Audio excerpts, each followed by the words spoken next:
بسم اللہ الرحمن الرحیم۔ السلام علیکم ورحمۃ اللہ وبرکاتہ۔ ناظرین، وہ فرعون جس کا ذکر قرآن پاک میں ملتا ہے جو حضرت موسیٰ علیہ السلام کے دور میں پایا جانے والا فرعون تھا۔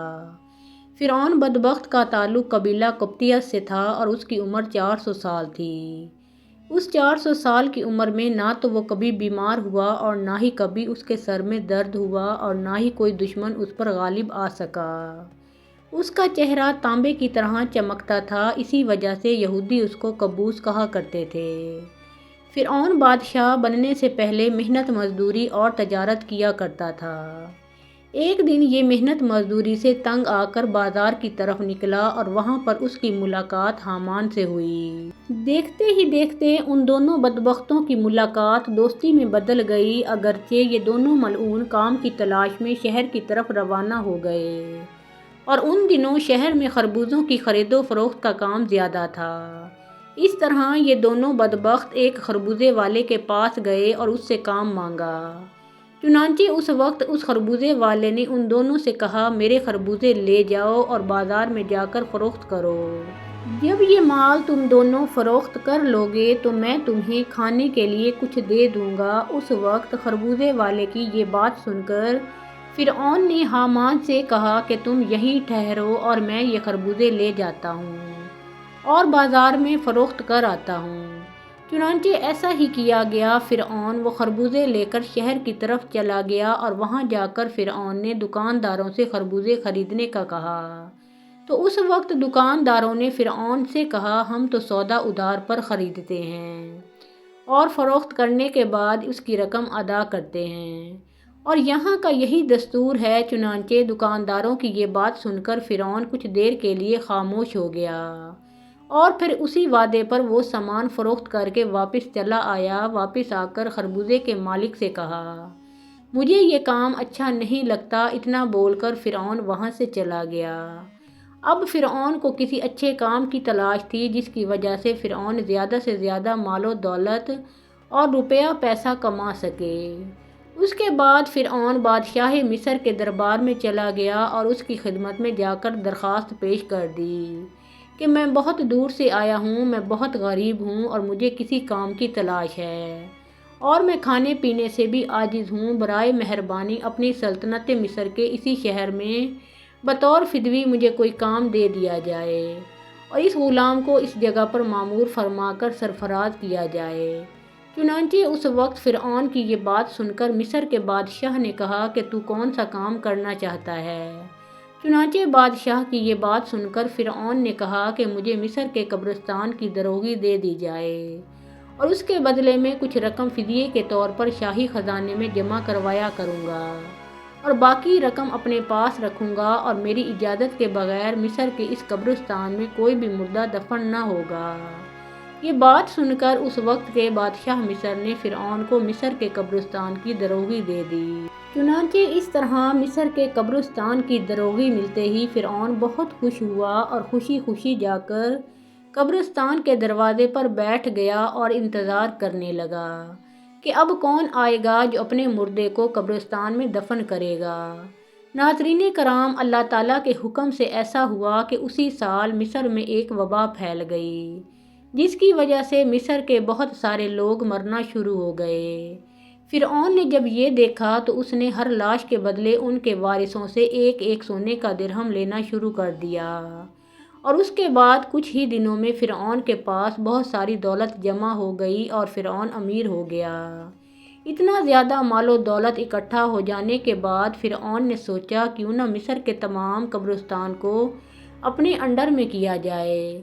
لہٰذا فرعون نے ایسا ہی کیا۔ فرعون نے وقت کے بادشاہ کو بہت سارے پیسے دیے اور مصر کے تمام قبرستان کی دروگی اپنے ذمے لے لی۔ چنانچہ اس طرح فرعون قبرستان کی دروگی کے ذریعے بادشاہ مصر کے خزانے میں بہت سارا روپیہ پیسہ جمع کرواتا اور فرعون کے اس عمل سے بادشاہ مصر بہت خوش ہوتا اور بادشاہ مصر فرعون کو پیار اور عزت دینے لگا۔ چنانچہ اسی دوران اللہ کے حکم سے ایسا ہوا کہ اس وقت مصر کا وزیر مر گیا اور چونکہ فرعون اس وقت بادشاہ مصر کا بہت زیادہ قریب بندہ بن چکا تھا، لہٰذا مصر کے بادشاہ نے فرعون کو ہی مصر کا وزیر مقرر کر دیا۔ اقتدار ملتے ہی فرعون اقتدار کے نشے میں بدمست ہو گیا اور اس نے اپنے بدبخت دوست حامان کو بھی اپنے پاس بلوا لیا۔ اس وقت فرعون اپنے دوست حامان سے کہنے لگا کہ میں چاہتا ہوں کہ میں خدائی کا دعویٰ کروں اور ساری مخلوق مجھ کو خدا مانے اور میری عبادت کرے۔ فرعون کی یہ بات سن کر حامان بہت زیادہ حیران ہو گیا اور حامان فرعون سے کہنے لگا کہ اگر تو خدائی کا دعویٰ کرنا چاہتا ہے تو سب سے پہلے بنی اسرائیل کی تمام مخلوق کو اپنے ہاتھ میں لے اور ان کے دل میں اپنی محبت پیدا کر۔ حامان کی یہ بات سن کر فرعون نے حامان سے کہا کہ ایسا کرنے کے لیے آخر کیا کیا جائے اور یہ لوگ کس طرح مجھے اپنا خدا تسلیم کریں گے، کیونکہ اس وقت تمام لوگ حضرت یوسف علیہ السلام اور حضرت یعقوب علیہ السلام کے دین پر تھے، اور کس طرح وہ لوگ اپنے دین کو چھوڑ کر فرعون کو اپنا خدا تسلیم کرتے۔ اس وقت فرعون نے اپنے دوست حامان سے اس کے بارے میں کوئی تدبیر نکالنے کا کہا۔ فرعون کی یہ بات سن کر حامان کچھ دیر کے لیے سوچتا رہا اور پھر یہ تدبیر نکالی کہ بادشاہ مصر سے یہ درخواست کی جائے کہ میں چاہتا ہوں کہ مصر کے تمام لوگوں کی تمام تر خواہشات مفت میں پوری کی جائیں اور ان لوگوں کے تمام تر اخراجات میں اپنی جیب سے ادا کروں گا، اور جو لوگ جو چیز بھی حاصل کرنا چاہیں وہ مفت میں حاصل کر سکتے ہیں۔ چنانچہ اس وقت بادشاہ مصر نے فرعون کی یہ بات سن کر اس کی یہ درخواست قبول کر لی اور 1 سال کے لیے تمام مصریوں کو یہ رعایت فراہم کر دی، اور فرعون نے 1 سال میں ہونے والے تمام تر اخراجات کی رقم حامان کے ہاتھوں بادشاہ کے خزانے میں جمع کروا دی، اور پورے مصر میں یہ اعلان کروا دیا گیا کہ اس سال خزانہ رعایتوں پر دستیاب ہے۔ ہم نے اپنی طرف سے تمام تر اخراجات کی رقم بادشاہ مصر کے خزانے میں جمع کروا دی ہے، اور مزید 2 سال کے اخراجات کی معافی کے لیے ہم نے دربار اعلیٰ میں درخواست کی ہے اور وہ بھی قبول ہو گئی ہے۔ چنانچہ فرعون کی یہ بات سن کر مصر کے تمام لوگ بہت خوش ہوئے، اور مصر کے تمام لوگوں نے فرعون کی ترقی کے لیے خوب دعائیں کیں۔ چنانچہ ادھر مصر کی عوام فرعون کے اس عمل سے بہت خوش تھی، اور ادھر چند دن کے بعد مصر کا بادشاہ اللہ کے حکم سے اپنی موت آپ مر گیا۔ چنانچہ اس وقت مرنے والے بادشاہ کا کوئی بھی وارث نہ تھا جو کہ اس کے تخت پر بیٹھتا اور اس کی بادشاہت کو سنبھالتا۔ اس طرح مصر کے بادشاہ کی تدفین کے بعد 3 دن تک عیادت ہوتی رہی، اور چوتھے روز مصر کے تمام لوگ بادشاہ مصر کے دربار میں حاضر ہوئے اور کہنے لگے بادشاہ کے تخت پر کس کو بٹھایا جائے، کیونکہ ملک بادشاہ کے بغیر نہیں چل سکتا۔ چنانچہ اس وقت مصر کے لوگوں نے فرعون سے یہ نیکی دیکھی تھی کہ فرعون نے 3 برس کا خزانہ مصر کے لوگوں پر معاف کروایا تھا اور ان کے اخراجات کا خرچ اپنے پاس سے بادشاہ مصر کو دیا تھا۔ اسی لیے مصر کے تمام لوگ فرعون کے اس عمل سے بہت زیادہ خوش تھے۔ فرعون کی یہ خیر خواہی دیکھ کر مصر کے لوگوں نے بدبخت فرعون کو بادشاہ کے تخت پر بٹھا دیا، اور اس طرح فرعون بدبخت مصر کا بادشاہ بن گیا۔ اس وقت لوگوں نے یہ خیال کیا کہ فرعون بہت اچھا انسان ہے اور ہماری رعایا کا بہت اچھا خیال رکھے گا۔ اس طرح جب یہ فرعون مصر کے وزیر سے مصر کا بادشاہ بنا تو اس وقت فرعون نے اپنے دوست حامان کو مصر کا وزیر مقرر کر دیا۔ فرعون مصر کا بادشاہ بنتے ہی اپنے دوست حامان سے کہنے لگا کہ اب پورے مصر میں ہماری بادشاہی ہے، ہم جو چاہیں وہ کر سکتے ہیں۔ اس وقت فرعون نے حامان سے کہا کہ اب کوئی ایسی تدبیر نکالو جس کی وجہ سے مصر کے تمام لوگ مجھے خدا ماننے لگیں اور میری عبادت کرنے لگیں۔ اس وقت حامان بدبخت نے فرعون کو یہ مشورہ دیا کہ جتنے بھی علماء دین جو تدریس کا کام کر رہے ہیں وہ سب کے سب دین کی تدریس کو ختم کر دیں اور لوگوں کے درمیان اسلام کی تبلیغ کا سلسلہ بالکل ختم کر دیا جائے، تاکہ آہستہ آہستہ تمام لوگ اپنے دین سے دور ہو جائیں اور اپنے دین سے بے خبر ہو جائیں، اور آئندہ آنے والی نسل دین سے بے خبر اور جاہل پیدا ہو۔ چنانچہ حامان کی یہ بات سن کر فرعون نے فوراً یہ حکم جاری کر دیا اور مصر کے اندر درس و تدریس کا یہ سلسلہ ختم کر دیا گیا، اور فرعون نے مصر کے اندر یہ حکم جاری کر دیا کہ کوئی بھی شخص مصر میں درس و تدریس نہ کرے، ورنہ اس کو قتل کر دیا جائے گا۔ فرعون بادشاہ کا یہ حکم سنتے ہی درس و تدریس کا یہ سلسلہ ختم کر دیا گیا اور مصر کے لوگوں نے بالکل پڑھنا لکھنا چھوڑ دیا۔ چنانچہ اس طرح درس و تدریس کا سلسلہ ختم ہونے کے بعد وقت گزرتا گیا اور وقت کے ساتھ ساتھ تمام لوگ جاہل بن گئے اور علم سے دور ہو گئے اور اپنے حقیقی خدا اللہ تعالیٰ کو بالکل ہی بھول گئے۔ اس وقت مصر کے لوگوں کی یہ حالت ہو گئی کہ وہ جانوروں کی طرح جاہل بن گئے۔ اس وقت فرعون نے تمام مصر کے لوگوں کو یہ حکم جاری کیا کہ مصر کے تمام لوگ اپنے اپنے گھروں میں بت بنا کر اس کو سجدہ کیا کریں اور اس کی پوجا کیا کریں۔ چنانچہ فرعون کا یہ حکم پاتے ہی ایک قوم جو اس وقت کثیر تعداد میں تھی، انہوں نے بتوں کی پوجا کرنا شروع کر دی اور آہستہ آہستہ یہ بت پرستی بڑھتی چلی گئی اور یہ سلسلہ 20 سال تک جاری رہا۔ اور پھر اس کے بعد فرعون نے مصر میں یہ اعلان کروایا اور اس اعلان میں یہ الفاظ لوگوں کے کانوں تک پہنچائے، جس کا ذکر قرآن پاک میں یوں ملتا ہے: اور پس لوگوں کو جمع کیا اور لوگوں سے کہا، میں ہوں رب تمہارا سب سے بڑا اور بلند۔ ناظرین کرام، اس طرح لوگ کئی سال تک بتوں کی پوجا کرتے رہے۔ جب لوگ مشرک اور بت پرست بن گئے تو اس وقت فرعون نے یہ حکم جاری کیا کہ اپنے گھر میں موجود تمام بتوں کو توڑ دیا جائے اور مجھے خدا مانا جائے اور میری پوجا کی جائے۔ چنانچہ فرعون کا یہ حکم ملتے ہی تمام لوگوں نے ایسا ہی کیا۔ تمام قوم نے بتوں کو توڑ دیا اور فرعون کو پوجنا شروع کر دیا اور فرعون کو خدا ماننے لگے، لیکن قبطی قوم کے علاوہ کوئی دوسرا فرعون کو خدا نہیں مانتا تھا۔ قبطی قوم واحد ایسی قوم تھی جو فرعون کو اپنا خدا مانتی تھی اور باقی تمام لوگ اللہ کی وحدانیت پر یقین رکھتے تھے اور اللہ تعالیٰ کو اپنا خدا مانتے تھے۔ اسی وجہ سے فرعون قبطیوں پر بہت مہربان تھا اور بنی اسرائیل کے مسلمانوں پر طرح طرح کے ظلم و ستم کیا کرتا تھا، کیونکہ بنی اسرائیل کی قوم حضرت یوسف علیہ السلام کے دین پر تھی۔ اسی وجہ سے تو فرعون ان پر ظلم کرتا تھا۔ فرعون تاریخ میں وہ ظالم بادشاہ گزرا ہے جس نے خدائی دعویٰ کیا تھا، جس کی ظلم کی داستانوں سے تاریخ کے اوراق بھرے پڑے ہیں۔ بنی اسرائیل کو غلام بنا کر ان پر بڑے ظلم ڈھائے تھے، باندھی اور اپنی بیوی حضرت آسیہ رضی اللہ تعالی عنہا پر ظلم کے پہاڑ توڑ کر ان کو شہید کر ڈالا تھا۔ آخر کار اللہ تعالیٰ نے اس کو اس کے تکبر کے ساتھ دریائے نیل میں غرق کر دیا، حکومت کو نیست و نابود کرنے اور تہس نہس کر ڈالا اور رہتی دنیا تک کے لیے اس کو عبرت کا نشان بنا کر یہ ثابت کر دیا کہ تکبر کا انجام صرف بربادی ہے اور تکبر صرف اللہ کی چادر ہے۔ فرعون کی محل میں ایک عورت فرعون کی بیٹیوں کے بال سنوارا کرتی تھی۔ ایک بار وہ فرعون کی بیٹی کے بال سنوار رہی تھی کہ ان کے ہاتھ سے کنگھی نیچے گر گئی۔ جب وہ کنگھی اٹھانے لگی تو انہوں نے اللہ کا نام لیا۔ جب اس باندی نے اللہ رب العزت کا نام لیا تو فرعون کی بیٹی سمجھ گئی کہ یہ تو میرے والد کو معبود نہیں مانتی بلکہ حضرت موسیٰ علیہ السلام کے اللہ پر ایمان رکھتی ہے۔ چنانچہ اس لڑکی سے پوچھا کہ کیا تم میرے والد کو خدا نہیں مانتی ہو؟ اس نے کہا کہ ہرگز نہیں، میرا خدا تو وہ ہے جو حضرت موسیٰ علیہ السلام کا پروردگار ہے۔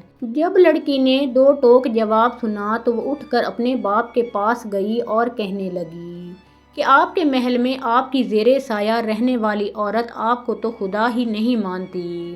بیٹی کی باتیں سن کر فرعون غصے میں آ گیا۔ چنانچہ وہ کہنے لگا کہ میں دربار میں جا کر اس عورت کو ایسی سزا دوں گا کہ یا تو وہ موسیٰ علیہ السلام کے رب کو اللہ کہنے سے باز آ جائے گی یا پھر وہ اپنی جان سے ہاتھ دھو بیٹھے گی۔ اب جب فرعون اپنے دربار میں پہنچا تو اس نے اس عورت کو اپنے پاس بلوایا اور کہنے لگا کہ دیکھو بھائی، تم موسیٰ علیہ السلام کے اللہ کو اللہ کہنا چھوڑ دو۔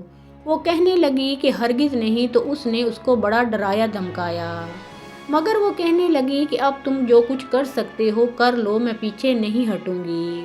ان کا یہ دلیرانہ جواب سن کر فرعون نے اسے اپنی انا کا مسئلہ بنا لیا۔ چنانچہ فرعون نے حکم دیا کہ اس کو زمین پر لٹا دیا جائے، تو انہیں زمین پر لٹا دیا گیا۔ پھر حکم دیا کہ ان کے دونوں ہاتھوں پاؤں میں کیلیں گاڑ دی جائیں۔ چنانچہ ان کے پاؤں میں کیلیں گاڑ دی گئیں تاکہ وہ حرکت نہ کر سکیں۔ اسی دوران وزیر آیا اور اس نے فرعون سے کہا کہ اس کی ایک دودھ پیتی چھوٹی سی بچی بھی ہے، اگر اس کی بیٹی کو اس کے سامنے ہی قتل کر دو تو یہ اپنی مامتا سے مجبور ہو کر آپ کی بات مان جائے گی۔ اس کے بعد فرعون نے اس کی اس چھوٹی سی دودھ پیتی بچی کو گھر سے بلوایا، اسے اس کے سینے پر لٹا دیا۔ پھر فرعون کہنے لگا کہ میں تمہاری اس بچی کو تمہارے ہی سامنے قتل کر دوں گا۔ باندی فرعون کی اتنی بڑی دھمکی سن کر بھی یہ کہنے لگی کہ اب میرے دل میں اطمینان اتنا بھر چکا ہے کہ میں اپنی آنکھوں سے بیٹی کو خون میں لت پت تڑپتا تو دیکھ سکتی ہوں، مگر میں اپنے ایمان کا خون نہیں دیکھ سکتی۔ چنانچہ باندی کے سینے پر ہی اس کی معصوم بچی کی گردن کاٹ دی گئی۔ جب وہ بچی ٹھنڈی ہو گئی تو فرعون کہنے لگا کہ اب ہم تمہیں قتل کر دیں گے، تو وہ کہنے لگی تو جو مرضی چاہے کر لے، میں پیچھے نہیں ہٹوں گی۔ بالآخر اس ظالم نے اس کو بھی شہید کر دیا۔ اس کے بعد فرعون جب حضرت مشاطہ کو شہید کروا کر اپنے گھر پہنچا تو اپنی بیوی حضرت آسیہ رضی اللہ تعالیٰ عنہا سے کہنے لگا کہ آج یہ واقعہ پیش آیا ہے کہ میں نے ایک عورت کو عبرت ناک سزا دی ہے۔ اس کی بیوی نے اسے کہا ارے تیرا ناس ہو، تو نے ایک معصوم بچی کی جان بھی لی اور ایک بے گناہ عورت کا قتل کیا۔ تو فرعون کہنے لگا کہ میں نے اس کو اس لیے عبرت ناک سزا دی ہے کہ وہ مجھے خدا نہیں مانتی تھی۔ یہ سن کر حضرت آسیہ رضی اللہ تعالیٰ عنہا نے کہا کہ خدا تو میں بھی تجھے نہیں مانتی، بلکہ تو ایک عام انسان ہے۔ جب فرعون نے یہ سنا تو حیران رہ گیا، کیونکہ اسے حضرت آسیہ رضی اللہ تعالیٰ عنہا سے بڑی محبت تھی۔ حضرت آسیہ رضی اللہ تعالیٰ عنہا کو اللہ تعالیٰ نے بڑا حسن و جمال عطا کیا تھا۔ فرعون نے انہیں پوری قوم کی عورتوں میں سے چن کر ان کے حسن کی وجہ سے اپنی بیوی بنایا تھا، اس وجہ سے وہ ان سے بڑی محبت کرتا تھا۔ چنانچہ فرعون کہنے لگا کہ یہ تم کیسی باتیں کرتی ہو؟ تو وہ کہنے لگی کہ میں بالکل ٹھیک کہہ رہی ہوں کہ تو جھوٹا ہے، پروردگار تو وہی ہے جس کا پیغام لے کر حضرت موسیٰ علیہ السلام تشریف لائے ہیں۔ فرعون نے جب یہ بات سنی تو اسے بہت غصہ آیا، لہٰذا کہنے لگا کہ میں تمہارا بھی وہی حشر کراؤں گا جو میں نے مشاطہ کا کیا ہے۔ وہ کہنے لگی تو جو چاہتا ہے کر لے، میرے ساتھ میرا پروردگار ہے۔ اب میں نے یہ فیصلہ کر لیا ہے کہ میں اپنے پروردگار کو کبھی نہیں چھوڑ سکتی، البتہ تیری ہر چیز کو لات مار سکتی ہوں۔ جب اس نے یہ باتیں سنی تو وہ پھر دربار میں آیا اور اس نے پھر سے لوگوں کو جمع کیا اور کہنے لگا کہ دیکھو یہ کتنی بڑی سازش ہو گئی ہے، موسیٰ علیہ السلام نے میری بیوی کو بھی بہکا لیا ہے۔ آج میں اس عورت کو یا تو مار ڈالوں گا یا پھر وہ اپنی بات سے ہٹ جائے گی۔ چنانچہ اس نے حضرت آسیہ رضی اللہ تعالیٰ عنہا کو گرفتار کروا لیا۔ ایک وقت تھا کہ وہ ملکہ تھی اور ان کے اشارے پر نوکر چاکر بھاگ بھاگ کر کام کیا کرتے تھے۔ لوگ احترام کی وجہ سے ان کی طرف آنکھ اٹھا کر بھی نہیں دیکھتے تھے، اور آج وہ فرعون کے دربار میں ملزم بن کر کھڑی ہیں صرف اللہ کی محبت میں۔ پھر فرعون حضرت آسیہ رضی اللہ تعالیٰ عنہا سے کہنے لگا کہ تو اتنے عالی شان محل میں رہتی ہے، اتنی نعمتوں میں پلی ہے، اور میں نے تجھے اپنی محبوبہ بنایا، لیکن میں سب کچھ تجھ سے چھین لوں گا۔ بہتر یہ ہے کہ تو اب باز آ جا اور مجھے خدا مان لے۔ حضرت آسیہ رضی اللہ تعالیٰ عنہا کہنے لگی کہ میں نے اب ایمان قبول کر لیا ہے، اس لیے میں اپنی بات سے پیچھے نہیں ہٹ سکتی۔ چنانچہ فرعون نے فیصلہ کر لیا کہ میں اسے بھی سزا دوں گا، اور اس کے بعد فرعون نے سب سے پہلے سزا کے طور پر انہیں رسوا کرنے کا فیصلہ کیا۔ چنانچہ اس نے کہا کہ سب سے پہلے اس عورت کے جسم سے لباس اتار دیا جائے۔ اب سوچنے کی بات یہ ہے کہ کسی مرد کو اگر کہا جائے کہ تجھے لوگوں کے درمیان بے لباس کر دیں گے تو اس کو کیسی شرم آتی ہے۔ وہ چاہتا ہے کہ زمین پھٹ جائے اور اس میں شرم سے سما جاؤں، اور عورت کے اندر تو اللہ تعالیٰ نے شرم اور حیا زیادہ رکھی ہے۔ فرعون نے ان کے جسم سے لباس اتروا دیا اور وہ کیسی صورتحال کا شکار ہوئیں۔ ایک طرف ایمان ہے اور دوسری طرف امتحان ہے، لیکن وہ ڈٹی رہیں۔ فرعون نے کہا اچھا اگر اب بھی نہیں مانتی تو میں تجھے اس طرح کا عذاب دوں گا۔ چنانچہ فرعون نے کہا کہ اس کا منہ میرے محل کی طرف کر کے لٹا دو، تاکہ آخری وقت بھی نگاہیں اس کی میرے محل پر لگی رہیں، اور اس کے ذہن میں یہ بات رہے کہ ان نعمتوں کو ٹھکرا کر ذلیل اور خوار ہو کر میں مر رہی ہوں۔ لہٰذا انہیں فرعون کے حکم کے مطابق لٹا دیا گیا۔ ان کے ہاتھوں اور پیروں میں لوہے کی کیلیں گاڑ دی گئیں تاکہ وہ ہل نہ سکیں۔ اس کے بعد فرعون نے لوگوں کو بلا کر کہا، اس کے جسم سے کھال اتار دو۔ اس ظالم نے زندہ کے جسم سے کھال اتروا دی۔ وہ بھی عورت، نازک بدن، مگر وہ اس کو بھی برداشت کرتی رہیں۔ انہیں اللہ کے نام پر تکلیف دی جا رہی تھی۔ اس طرح ان کے جسم سے کھال کو الگ کر دیا گیا۔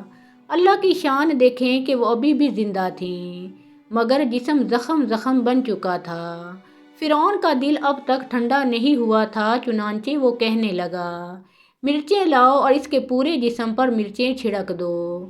حضرت آسیہ رضی اللہ تعالی عنہا کے جسم پر مرچیں ڈال دی گئیں تو وہ مچھلی کی طرح تڑپنے لگیں۔ اس تڑپنے کی حالت میں انہوں نے اللہ تعالیٰ کے حضور ایک دعا مانگی کہ اے اللہ، فرعون کا محل سامنے ہے اور وہ یہ کہتا ہے کہ ہم نے تمہیں اس محل سے نکال دیا، آج کے بعد تم اس محل میں نہیں جا سکو گی۔ اس لیے اے اللہ، مجھے اس محل کے بدلے جنت میں تیرے پاس ایک گھر چاہیے اور مجھے فرعون اور اس کے عمل سے نجات عطا فرما۔ اللہ تعالیٰ نے اس حال میں ان کو شہادت کے مرتبے پر فائز فرمایا اور جنت میں حضور اکرم صلی اللہ علیہ وآلہ وسلم کی زوجہ محترمہ بنا دیا۔ ناظرین، ماضی میں لوگوں نے کیسی کیسی قربانیاں دے کر اپنے ایمان کو بچایا ہے۔ ظلم کے پہاڑ سہ لیے لیکن ایمان کا سودا نہ کیا۔ ہر باطل طاقت سے ٹکرا گئے لیکن اللہ کو ناراض نہ کیا۔ محترم ناظرین، پیارے آقا محمد مصطفیٰ صلی اللہ علیہ وآلہ وسلم کا پیارا نام ایک بار کامنٹ سیکشن میں ضرور لکھیے۔